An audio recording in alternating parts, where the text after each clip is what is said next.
لله رب العالمين وبه نستعين على أمور الدنيا والدين والصلاة والسلام على أشرف الأنبياء والمرسلين وعلى آله وصحبه أجمعين أما بعد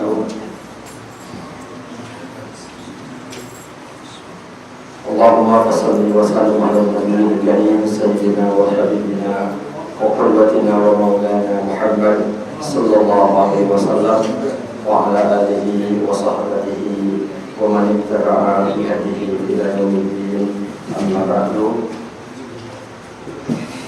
Yang saya hormati Ketua DKM, Ustaz Zin dan segenap pengurus DKM, Ustaz Amir dan juga Sofiza, para imam, para hujjaj, juga para tokoh masyarakat, Bapak Dewan dan juga Bapak Ketua RW, juga Bapak RT, serta tokoh-tokoh masyarakat sesepuh di lingkungan, serta Bapak dan Ibu jemaah yang dimuliakan Allah Subhanahu wa taala. Wahyikum jami'an bitahiyatul Islam. Assalamualaikum warahmatullahi wabarakatuh. Waalaikumsalam warahmatullahi wabarakatuh. Mari sama-sama kita panjatkan puji dan syukur kehadirat Allah Subhanahu wa taala atas segala nikmat yang Allah anugerahkan untuk kita semuanya. Nikmat iman dan Islam, dan juga banyak nikmat-nikmat yang Allah anugerahkan dalam hidup kita. Semoga kita bisa terus mensyukurinya dan Allah akan terus menambahkan nikmatnya untuk kita. Salawat dan salam semoga senantiasa tercurah limpahkan untuk qudwah utama kita, Habibana wa Nabiyana Muhammad sallallahu alaihi wasallam beserta keluarga, sahabat dan segenap umatnya hingga yaumul qiyamah. Dan untuk kajian kita pada malam hari ini, mari sama-sama kita awali dengan membaca suratul Fatihah ila hadratin Nabi Mustafa Muhammadin Rasulullah sallallahu alaihi wasallam wa ala kulli niyyatin salihah. Al-Fatihah. A'udzu billahi minasy syaithanir rajim. Bismillahirrahmanirrahim. Alhamdulillahi rabbil alamin arrahmanir rahim maliki yaumiddin. Iyyaka na'budu wa iyyaka nasta'in ihdinas siratal mustaqim siratal ladzina an'amta 'alaihim ghairil maghdubi 'alaihim waladdallin. Amin. Kemudian sebelum masuk ke pembahasan yang baru, ada sedikit yang ingin saya tambahkan dari pembahasan yang sebelumnya. Yang pertama terkait dengan kodok ya waktu kemarin. Jadi ada perbedaan di antara para ulama tentang hukum memakan daging kodok, tapi perbedaan itu yang menghalalkan itu sangat sedikit gitu ya. Dari sekian banyak para ulama, hanya mazhab Maliki saja yang membolehkan memakan kodok, yang lainnya mengharamkan gitu ya. Secara mayoritas para ulama mengharamkan memakan kodok gitu. Ya walaupun ada beda-beda kategori sih, ada yang mengatakan karena dia termasuk binatang yang menjijikkan, ada yang mengatakan karena termasuk binatang amfibiya yang hidup di dua alam. Baik, yang kedua terkait dengan apa kemarin laundry ya, parfum laundry yang menggunakan alkohol. Jadi ternyata kalau kemarin ada yang menyebutkan alkohol itu tidak najis di dalam yang ada dalam parfum tersebut, tapi yang mengatakan bahwa alkohol itu najis juga, itu menyimpulkan bahwa alkohol itu kategorinya masuk dalam kategori ma'fu anhu, yang dimaklumi gitu ya. Karena sulit menghindari alkohol pada parfum-parfum di laundry gitu. Nah itu dimaklumi, itu tidak dipermasalahkan, itu dibolehkan gitu ya, dibolehkan. Baik, itu sedikit tambahan dari pembahasan yang kemarin. Lalu untuk pembahasan malam ini, sebagaimana yang dibahas sebelumnya, bahwa bersuci itu ada dua macam. Ada bersuci dari najis, yang kedua ada bersuci dari hadas. Kalau bersuci dari najis, itu kemarin najis-najis itu kita sucikan dari badan kita, dari pakaian kita, dari tempat ibadah kita. Nah, sedangkan bersuci dari hadas itu ada dua yang kita kenal, sangat kita kenal dan sudah lama kita amalkan, kita pahami, kita pelajari, yaitu wudhu dan mandi wajib. Ya, wudhu dan mandi wajib. Tentang wudhu, karena sudah lama kita pelajari, kita amalkan, maka di sini hanya ada beberapa hal yang ingin saya ulas, ya. Jadi yang pertama, ingin menggarisbawahi, ingin mengingatkan agar dalam setiap kita berwudu jangan sampai ada dari bagian anggota wudu itu yang kelewat, gitu ya, yang kelewat.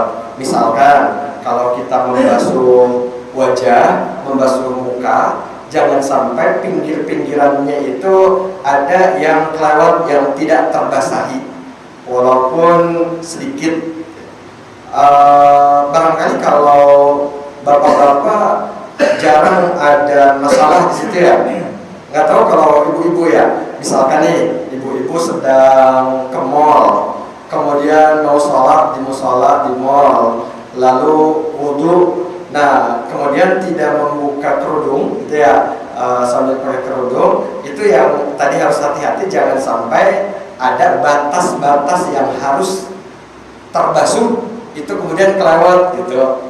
Yaitu batas-batas antara tumbuhnya rambut dengan daerah yang tidak tumbuh rambut. Nah, itu batas-batas itu harus terbasahi semuanya. Begitu juga dengan sikut, gitu ya, dengan sikut. Ini juga sama, mungkin yang lebih sering ada kesulitan itu juga mungkin ibu-ibu atau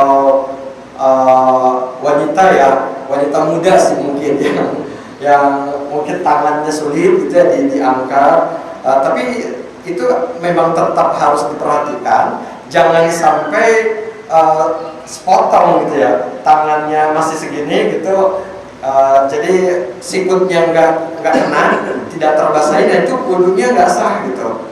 Itu yang juga diperingatkan oleh Rasulullah SAW.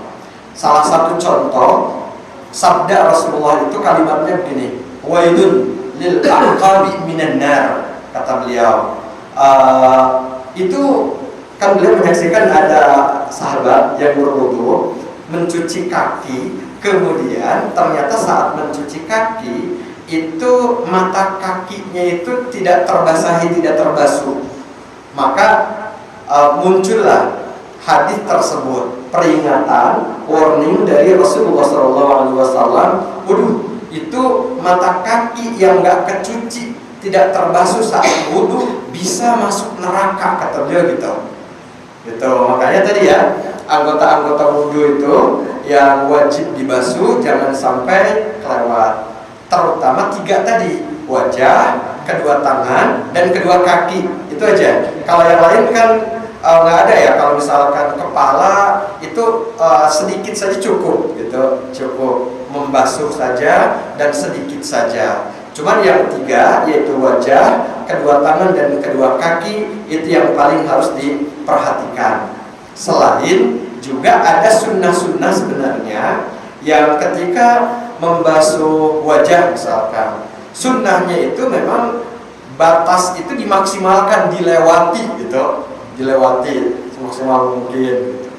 Nah, bahkan kalau bapak-bapak yang yang punya jenggot lebat. Kalau di sini kebetulan nggak ada, nggak ada gitu ya. Yang kayak orang Arab gitu ya, yang jenggotnya lebat, panjang. Nah itu sunnah digini-giniin gitu, biar memastikan air itu meresap masuk gitu ke sela-sela jenggotnya itu. Gitu.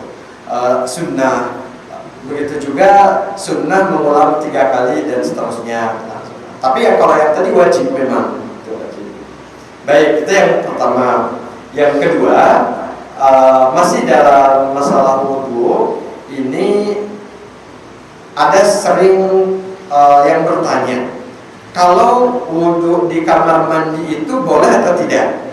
Kamar mandi yang di situ ada klosetnya, gitu ya, ada tempat buang air. Nah itu sih sebenarnya kalau bicaranya sah atau tidak sah, maka wudhunya sah, gitu ya, wudhunya sah. Apalagi kalau kita di rumah-rumah itu kan di dalam rumah itu jarang juga mungkin ya keran yang di luar kamar mandi, kecuali di depan gitu ya, di depan di teras itu mungkin ada ya. Kalau ibu-ibu kan segan juga wudhu di teras gitu. Jadi itu sah, itu sah. Hanya saja memang kalau kita berwudhu di kamar mandi, yang perlu diperhatikan itu doa-doanya tidak perlu dibaca. Walaupun kalau bacanya hanya di dalam hati, tidak diucapkan dengan lisan, itu boleh. Itu boleh. Bahkan membaca bismillah itu kalau menurut mazhab Syafi'i kan hukumnya sunnah, bukan fardu wudu, nggak wajib. Maka itu juga sama. Kalau wudunya di kamar mandi, itu bismillahnya itu dalam hati saja gitu, dalam hati. Walaupun kalau kayak mazhab Hambali misalkan, itu sebenarnya bismillahnya itu wajib gitu. Sehingga walau di kamar mandi karena wajib tetap dibaca. Kecuali yang sunnah, yang doa-doa gitu ya. Atau gitu ya, atau kalau baca bismillah jika membaca dulu sebelum masuk ke kamar mandi gitu. Itu juga memungkinkan. Dan kalau doa setelah wudhu juga sama kan, dibaca setelah keluar kamar mandi gitu. Doanya gimana? Asyhadu an la ilaha illallah wahdahu la syarika lah wa asyhadu anna Muhammadan abduhu wa rasuluh. Allahumma ja'alni minat tawwabin waj'alni minal mutatahhirin. Dan disunnahkan baca doanya menghadap ke kiblat gitu ya. Itu lebih utama, lebih istimewa. Jadi boleh. Apalagi kan gini, kita misalkan mau mandi wajib. Mandi wajib itu sebelumnya disunnahkan diawali dengan wudhu. Wudhunya yang disunnahkan dilakukan di awal mandi wajib itu wudhu seperti biasa kita wudhu mau sholat gitu. Sama membasuh tangan dulu gitu ya, kemudian kumur-kumur, membasuh dan seterusnya, semuanya sama. Maka kalau orang mau mandi wajib wudhu dulu, ya bisa dibilang itu memang udah otomatis di kamar mandi gitu, kamar mandi. Bahkan jadi nyambung nih dengan pertanyaan berikutnya yang juga sering muncul. Jadi mohon maaf, kalau wudhunya sambil telanjang ini boleh nggak gitu? Ya kalau di kamar mandi nggak ada orang lain boleh, tidak ada masalah gitu. Wudhunya sah, gitu. Wudhu sah. Tadi memang udah siap-siap mau mandi gitu ya, udah siap-siap mau mandi, udah buka-bukaan gitu. Nah kemudian pas di awal kita wudhu dulu gitu, dan wudhunya itu sudah tidak berpakaian. Nah itu wudhunya sah, gitu. Wudhunya sah, tidak ada masalah, itu boleh dilakukan. Baik, kemudian masih terkait dengan wudhu, berikutnya. Pertanyaan yang juga kadang muncul itu, kalau wudhu sambil ngobrol boleh nggak? Gitu. Nah itu ya. Nah ini juga sama, jawabannya boleh. Gitu. Wudhunya sah. Hanya saja jangan sampai obrolan mengganggu wudhu kita. Maksud mengganggu itu tadi, gitu. Jadi karena nggak fokus, akhirnya sikutnya nggak basah, gitu. Akhirnya urutannya kebolak-balik. Akhirnya ada yang kelewat gitu. Nah itu aja sih. Kalau tidak membuat masalah-masalah itu, wudhu sambil ngobrol, ada yang nanya dijawab, itu tidak ada masalah gitu. Boleh, wudhunya sah ya. Atau obrolan itu misalkan gini, kita basuh muka gitu ya, kemudian karena ada anak kita gitu ya, mama saya mau berangkat sekolah, oh ya udah berangkat, salim dulu gitu ya, misalkan salim dulu, kemudian lama, jadi ada jeda dari membasuh muka gara-gara ngobrol, beraktivitas dulu, jadi agak lama, lanjut ke membasuh tangannya itu agak lama. Nah itu makruh gitu, itu makruh. Kenapa makruh? Karena jadi mengganggu yang diistilahkan dalam ilmu fikihnya itu dengan muwalah. Muwalah itu artinya berturut-turut, tidak ada jeda gitu, tidak ada jeda. Ada yang mengatakan muwalah ini wajib, tapi dalam pendapat mu'tamad di mazhab Syafi'i itu muwalah itu bukan wajib tapi sunnah. Nah, berarti kalau sunnahnya keganggu, itu jadinya hukumnya makruh gitu. Makruh. Baik.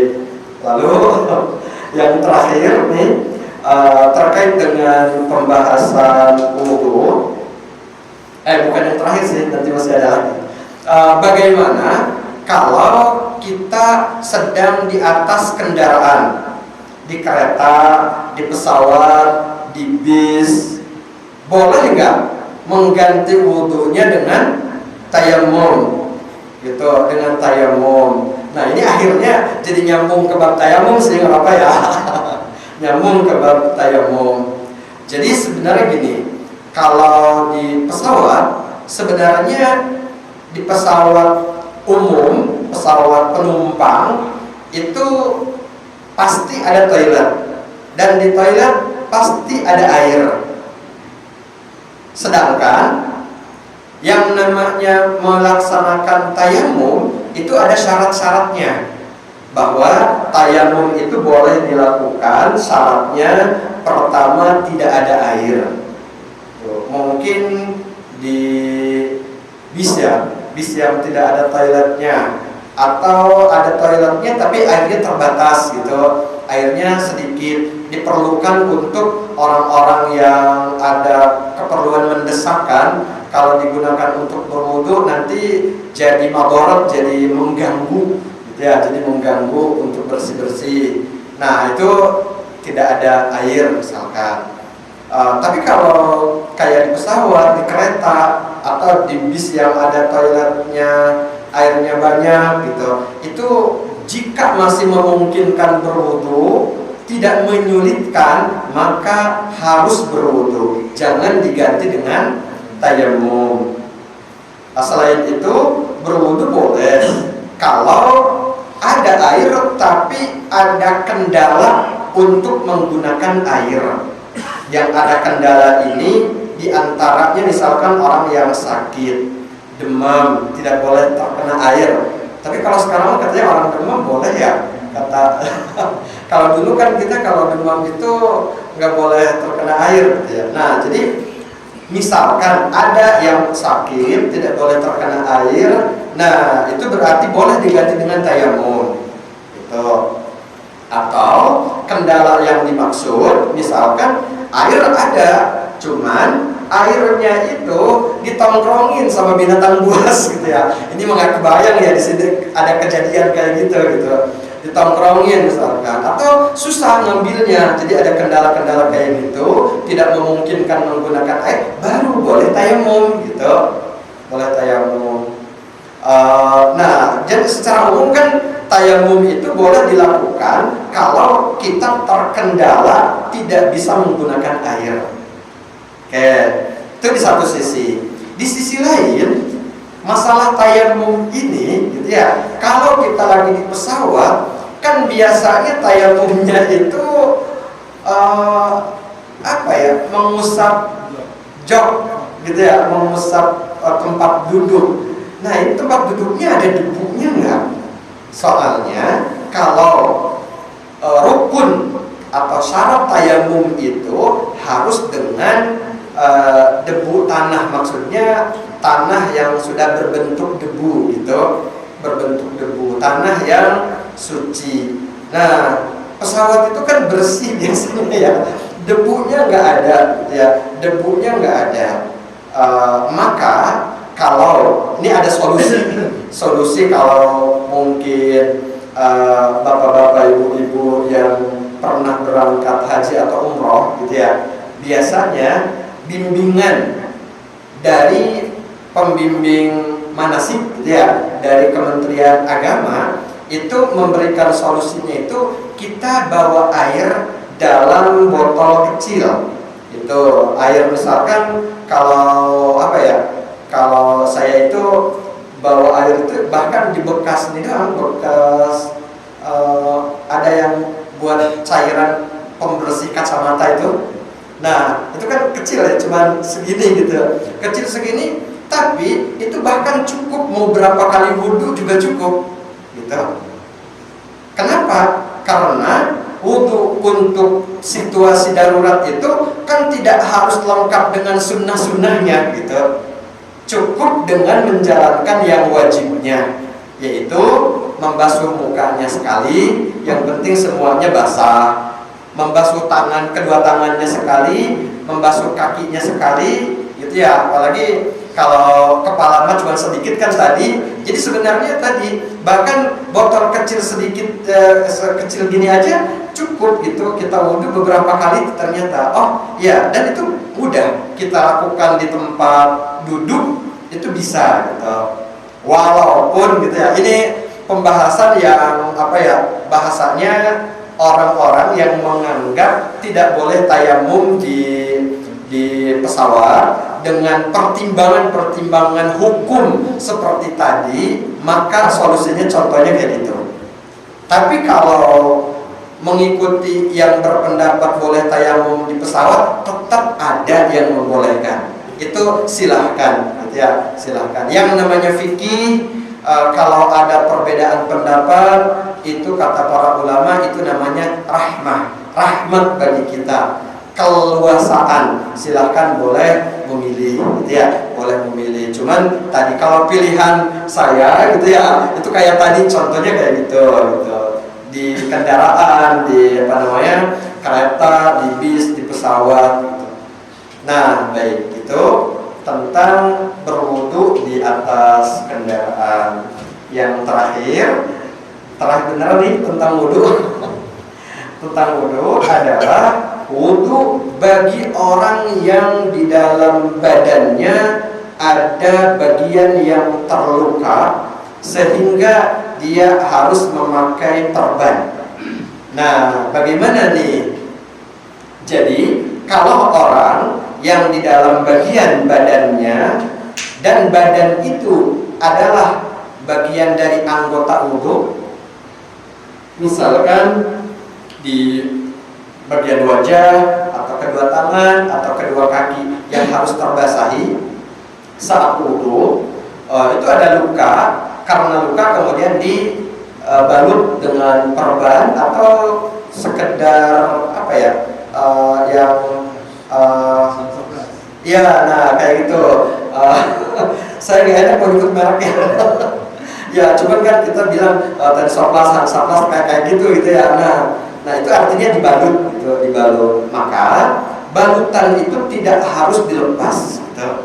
Balutan itu tidak harus dilepas, cukup diusap saja. Jadi pertama gini, anggota badan yang lainnya dibasuh sebagaimana mestinya, seperti biasanya kita berwudu untuk anggota-anggota yang tidak ada luka, gitu, tidak ada luka. Setelah selesai, kemudian jangan doa dulu, gitu ya. Setelah selesai, kemudian kita oh ya tadi sebelum ke situ, kemudian yang diperbannya itu diusap. Usapnya itu seperti ngusap kepala itu, tidak perlu tangan kita dibasah, korbannya basah resap ke dalam luka, itu jangan. Itu cukup diusap saja. Nanti setelah selesai kemudian kita bertayamum. Itu tayamum kan gampang ya, tayamum. Jadi tayamum tinggal kita letakkan kedua telapak tangan kita di tanah atau di tempat yang berdebu, gitu ya, berdebu, dan pilih tempat yang debunya itu tidak diragukan kesuciannya lah bahasanya gitu, tidak diragukan kesuciannya. Kemudian setelah itu kan diusapkan ke wajah gitu, diusapkan ke wajah, kemudian dikibaskan, ya, kibaskan, kemudian ditaruh lagi tangan, kemudian diusapkan ke tangan, bagian tangan gitu ya, tangan. Jadi biasanya teknisnya itu secara detailnya itu, ini kan telapak tangan itu begini ya.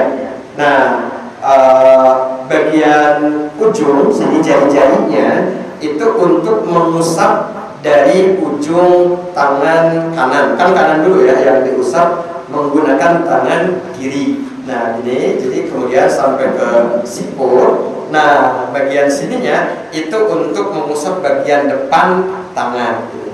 Sampai sini gitu ya. Ininya ibu jarinya diusapnya sama ibu jari juga nanti.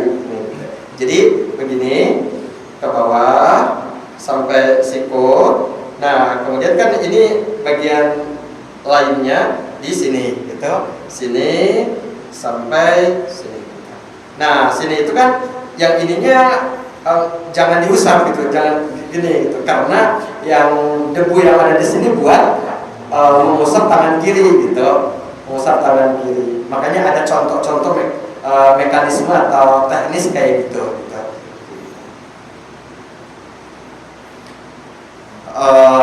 Sebentar, tadi itu perban ya. Jadi itu tayamum itu fungsinya, tujuannya untuk mengganti praktek wudhu kita yang tidak bisa sempurna karena ada anggota wudhu yang luka, gitu. Anggota wudhu yang luka, yang tadi yang hanya diusap saja.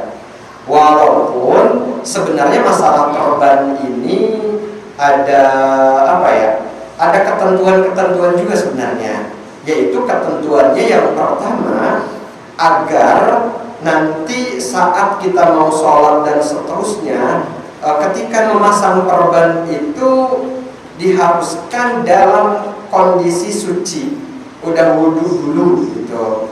Nah, masalahnya kan kalau orang kecelakaan ya, orang kecelakaan diperban oleh petugas medis gitu ya di rumah sakit, orangnya mungkin nggak sadar gitu. Jadi kalau yang kayak gitu menurut para ulama itu, jadi dia nanti waktu sholat, tetap tayamum, tapi karena ada masalah dalam pemasangan perbannya itu, dia diperintahkan untuk qadha setelah bisa melepas perban gitu, untuk qadha.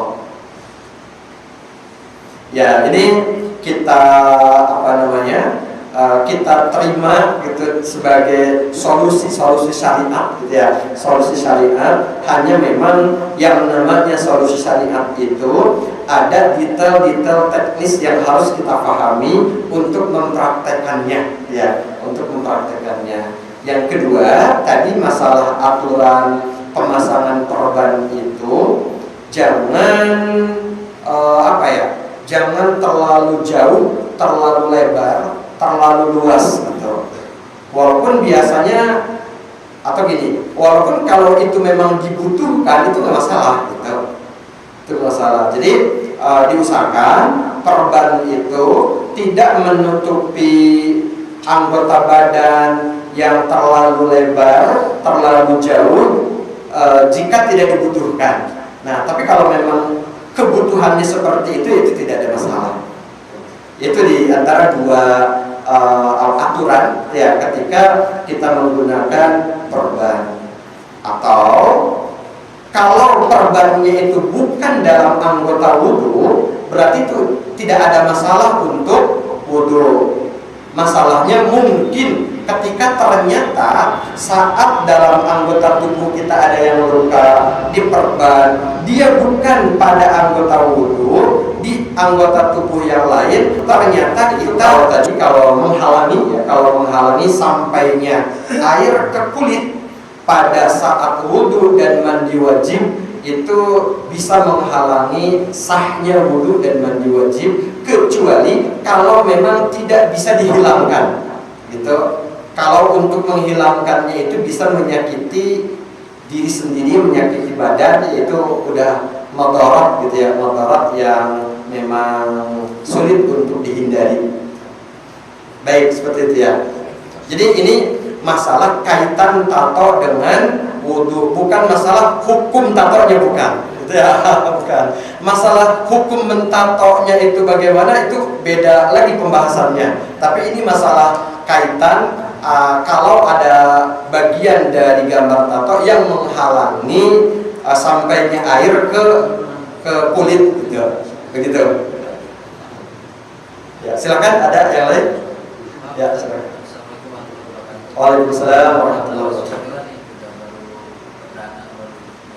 Ya.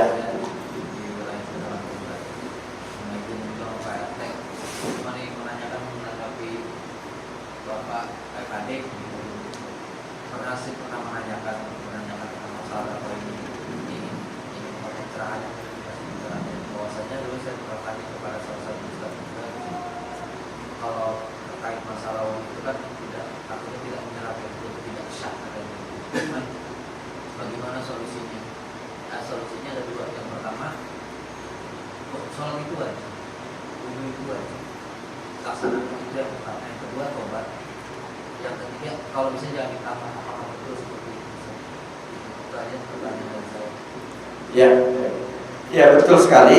Tapi tadi ya, tapi memang tato itu ya, ada gambar yang menghalangi sampainya air ke kulit gitu ya.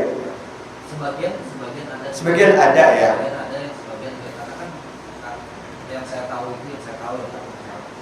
Tato itu ada yang dalam, ada yang setengah dalam, ada yang biasa saja gitu. Iya, beda ininya, jenisnya ya. Tapi kan namanya saya pribadi nih, kalau buat wudhu itu pernah was-was lah, namanya kita mau sholat wudhunya tidak sah, sholatnya apalagi tidak sah, kita menanyakan Betul. Ustaz, daerah saya di Bogor, cuman dia mensolusikannya seperti itu. Kalau bisa, kalau sudah ada, ya dihilangkan. Kalau tidak bisa dihilangkan, ya jangan ditambah. Betul, ya betul seperti itu. Ya, baik, itu terima kasih tambahannya, sambungannya. Kalau ada lagi yang lain, dipersilakan. Sekali lagi muncul. Oh iya, kalau kita di kereta, itu kan kita otomatis kita butuh di WC, itu kadang-kadang ada yang kadang kan sudah bisa tuh kaki, kadang-kadang kita pakai tangan, tapi boleh nggak itu? Karena kalau pakai yang showernya itu kadang saya nggak itu kan. Iya. Kemarin kan ada yang dikaitkan di atas waktu dapat kakinya saya ingin pakai tangan, boleh nggak itu Pak Ustaz? Boleh, ya boleh. Yang saya pakai yang shower itu kadang-kadang di shower kan susah ya? Bukan susah, bau pusingnya kan kena. Oh iya. Oh iya, kan memang kerannya itu di wastafel ya. Wastafelnya juga tinggi, toiletnya juga tidak leluasa gitu. Jadi untuk ngangkat kaki ke atas kan susah gitu. Tidak. Mereka pakai tangan segini gitu. Betul, memang pakai tangan, kemudian dibasuhkan ke kaki. Iya betul seperti itu. Cuman tadi ya, jadi sarannya ketika kita wudhu di atas kendaraan dan menggunakan air yang ada di toilet, diusahakan sehemat mungkin penggunaan airnya, biar orang yang tadi ada keperluan gitu ya, buang air agar bisa bersih-bersih, itu juga tetap kebagian, sehingga tadi mungkin yang dibasuh itu bagian-bagian yang wajib, sekali-sekali itu cukup gitu ya, cukup kalau kita di atas kendaraan. Ya, terima kasih. Terima kasih.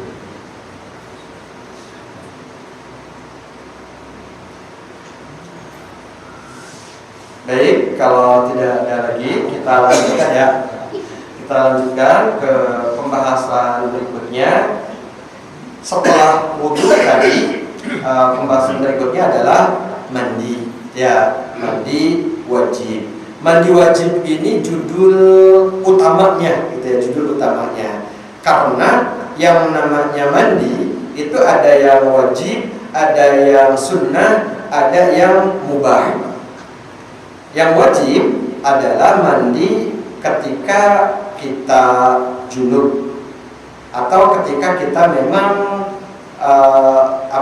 terkena kondisi yang mewajibkan mandi untuk melaksanakan ibadah-ibadah kita. Ya seperti biasa, yang kalau ibu-ibu itu ada yang selesai dari masa haid, dari masa nifas, setelah melahirkan, ya, nah itu kan kondisi-kondisi wajib. Atau baik bapak maupun ibu, laki-laki maupun perempuan, itu junub baik karena hubungan suami istri atau karena keluar air mani. Nah itu kewajiban-kewajiban yang ketika kita mau melaksanakan ibadah, sholat, baca Al-Quran, ya, membawa Al-Quran, mau ke mushola kita membawa Quran misalkan, atau kita mau ke masjid. Nah mau ke masjid juga kan nggak boleh orang junub masuk atau diam di masjid, ya, diam di masjid. Jadi kita wajib melakukan mandi dulu, gitu ya, mandi dulu. Atau yang sedang berhaji mau tawaf, gitu ya, diantaranya itu kewajiban-kewajiban untuk mandi wajib. Adapun kalau yang sunnah banyak juga, gitu ya, yang sunnah banyak. Pertama, di setiap kita mau menghadiri pertemuan itu sunnah mandi, gitu. Sunnah mandi. Pertemuan apapun gitu, mau ketemu orang banyak, kita juga udah nyambung banget ya hikmahnya gitu. Kenapa kita disunahkan mandi?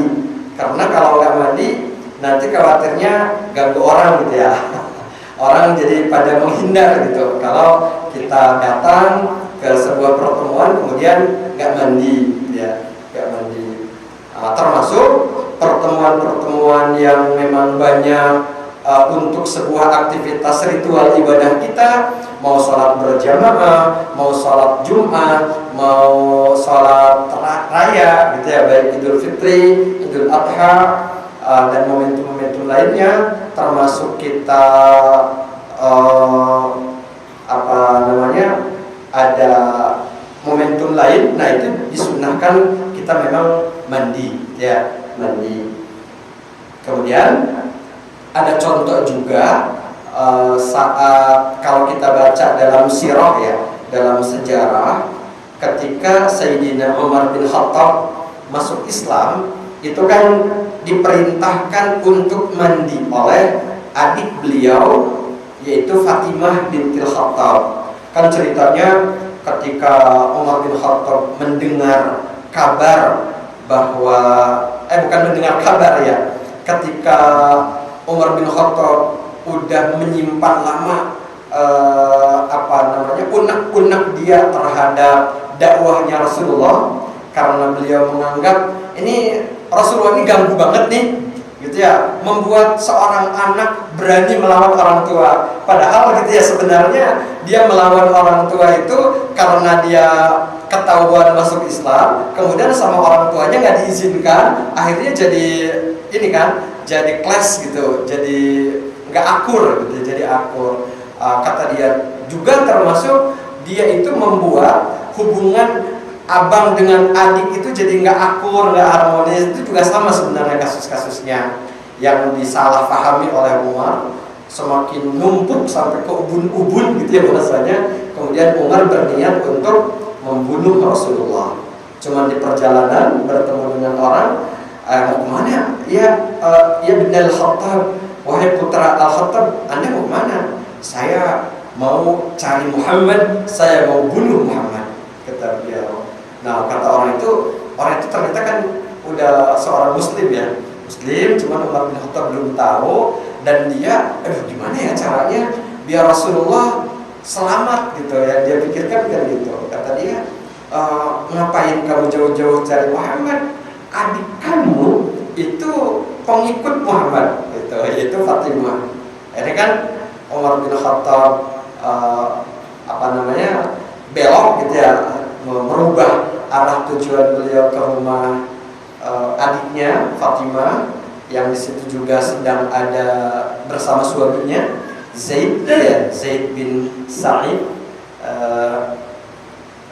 bin Zaid kebalik. Kemudian ada orang yang sedang ngajarin mereka Al-Quran, yaitu Habbab ibn al-Arad. Nah, ketika sampai itu, singkat cerita kan justru akhirnya apa yang terjadi di situ membuat Umar bin Khattab mendapatkan hidayah gitu ya. Nah, ketika mendapatkan hidayah, kemudian Umar bin Khattab minta benda yang di dalam benda itu ada tulisan Al-Quran yang sedang dipegang oleh Fatimah. Fatimah tidak mau kasih gitu.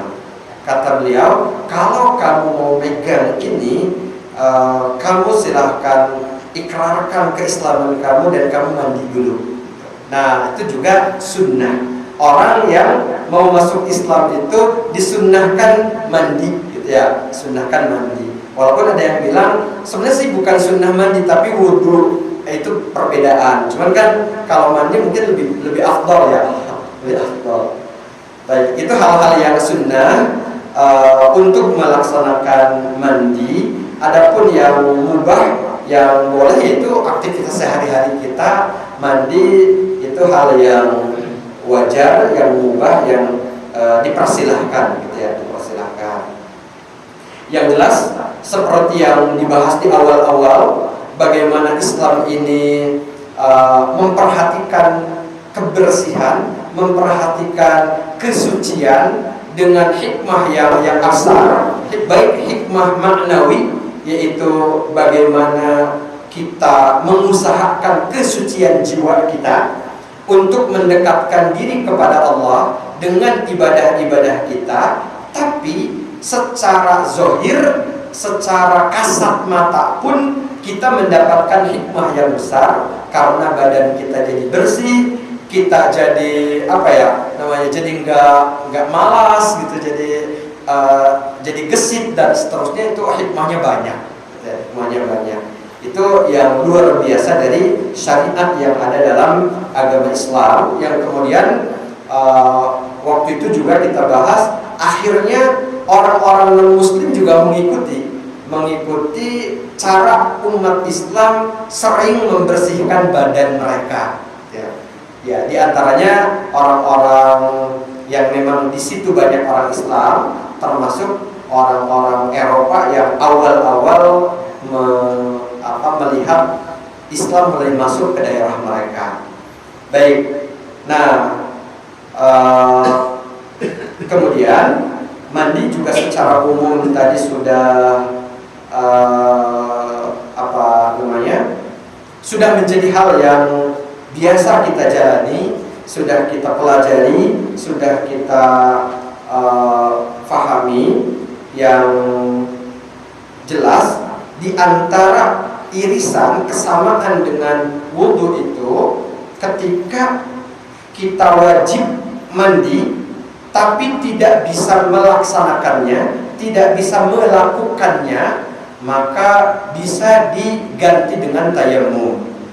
Dan tayamum yang menjadi pengganti mandi wajib, tata caranya persis sama dengan tayamum pengganti wudhu.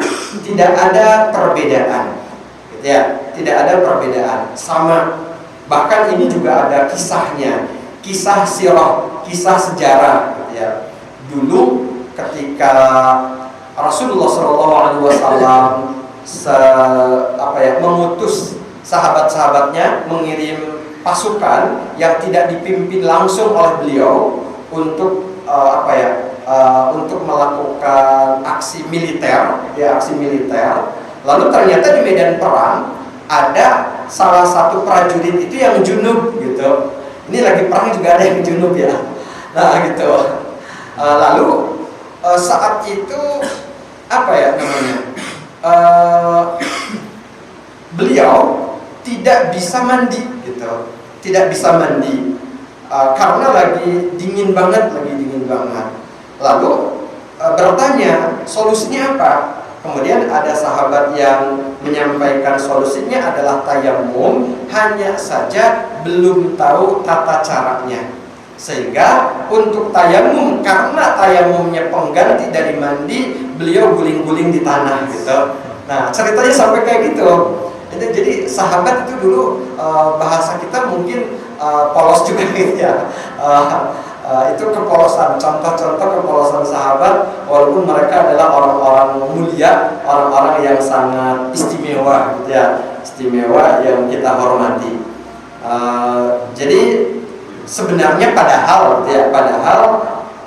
praktek tayamum yang merupakan pengganti dari mandi itu tidak ada bedanya dengan tayamum yang merupakan pengganti dari wudu ya, dari wudu. Kemudian tadi sudah dibahas juga di awal terkait dengan tayamum yang dilakukan oleh orang yang sedang di perjalanan. Ada hal-hal yang perlu diperhatikan tadi ya, itu praktek-prakteknya.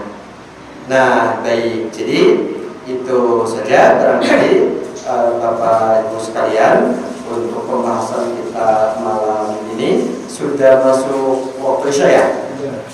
Ya, karena sudah masuk waktu Isya, jadi kita cukupkan.